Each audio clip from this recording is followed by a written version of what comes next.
আসসালামু আলাইকুম সম্মানিত ভিউয়ার্স। আজকে আপনাদেরকে কয়েকটি গুরুত্বপূর্ণ কথা বলবো। যে যারা নতুন পেজ খুলেছেন, নতুন কন্টেন্ট ক্রিয়েটর, তাদের জন্য এটা অত্যন্ত গুরুত্বপূর্ণ হতে চলেছে। আপনার ভিডিওটা সামনে ঠেলে দিবেন না। আপনারা কার ভিডিওতে কমেন্ট করবেন এবং কার ভিডিও দেখবেন এবং কার ভিডিওতে লাইক শেয়ার কমেন্ট করবেন বা কার ভিডিও ফলো করবেন, এটা আজকে আপনাদেরকে পরিষ্কারভাবে বলে দিতে চাই। অনেকে আছে আমরা বড় বড় পেজ ফলো করি, বড় বড় পেজে লাইক কমেন্ট করি, শেয়ার করি। আসলে ভাই, বড় বড় পেজে ফলো করলে আপনাকে ফলো ব্যাক দিবে না। বড় বড় পেজে কমেন্ট করলে আপনাকে কমেন্ট রিপ্লাই কমেন্ট দিবে না। বড় বড় পেজে আপনাকে যদি লাইক করেন, সে লাইক দিবে না।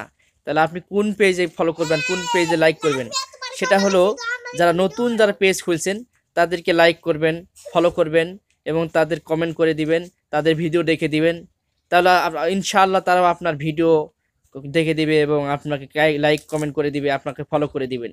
এটা নতুনদের জন্য অবশ্যই এই ভিডিওটা গুরুত্বপূর্ণ হতে চলেছে।